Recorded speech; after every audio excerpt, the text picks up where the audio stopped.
terakhir mungkin Pak. Yang pertama, saya menyimak puisi Buya, itu dialog antara kekasih, aku dan kekasih. Jadi aku dan kekasih sebetulnya dialog untuk menasihati diri sendiri. Maknanya sangat luas sekali, Bu. Terima kasih Bu ya, karena di dalam puisi tersebut menasihati kita. Mau hidup susah gampang, mau hidup senang gampang. Pilihan di antara kita. Tepuk tangan untuk Buya ini. Terima kasih nasihatnya Buya. Kemudian yang kedua, terakhir ini pertanyaan terakhir tentang demokrasi. Demokrasi itu katanya persamaan.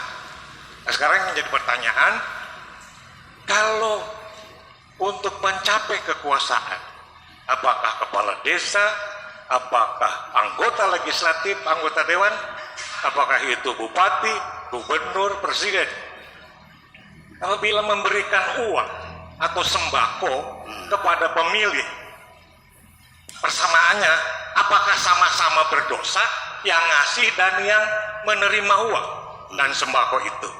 Itu yang pertama.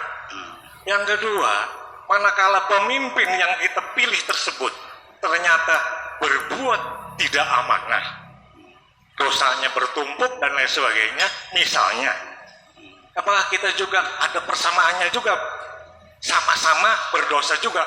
Jadi dua kali persamaan, sama-sama berdosa. Terima kasih. Assalamualaikum warahmatullahi wabarakatuh. Salam.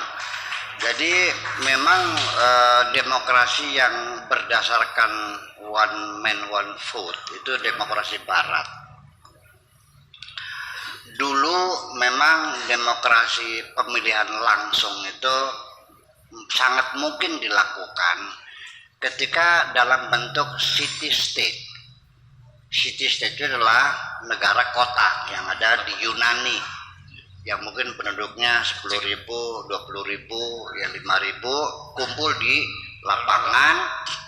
Nah, calon-calon gubernurnya ini berdiri, ya maju satu, yang ngacung berapa dihitung seketika selesai.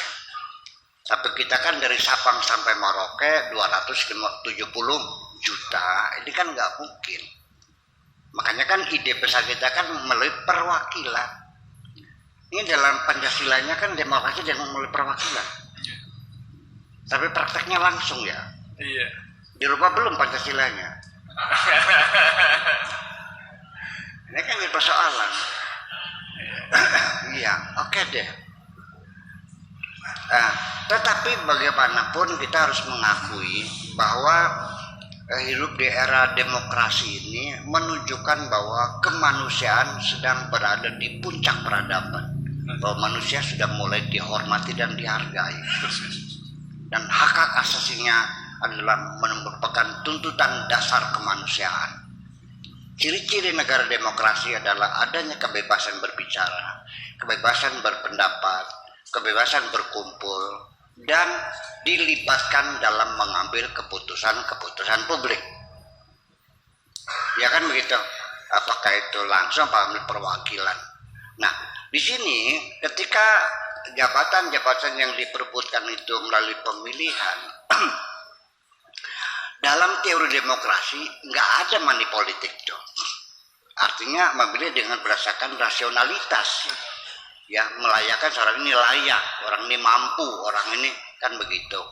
Jadi money politik itu adalah suatu penyimpangan dari arus besar demokrasi.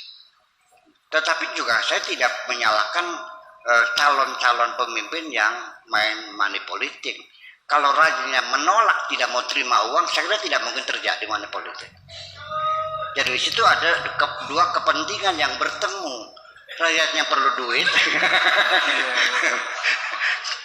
orang yang bersahwat jabatan juga punya duit, kan begitu, kan begitu. Jadi di sini tidak bisa kita bohongi, ya Pak Ridik. Kalau ada orang melakukan tindak pelanggaran lalu lintas, tilang kan gitu. Sebetulnya yang minta damai itu polisinya atau pelanggarnya Pak? Pelanggarnya Pak, damai aja deh. Betul, polisi mah enggak. Ya udah aja enggak kan? Nah, itu kan persoalannya. Tetapi kan menjadi persoalannya, makanya bagaimana untuk menghapus money politik ini? Satu yang paling efektif, yuk kita cerdaskan bangsa ini. So, kalau mereka cerdas dan dia punya ideologi yang jelas, tidak mungkin masa depan negeri ini cukup dibayar dengan 100.000. Betul nggak?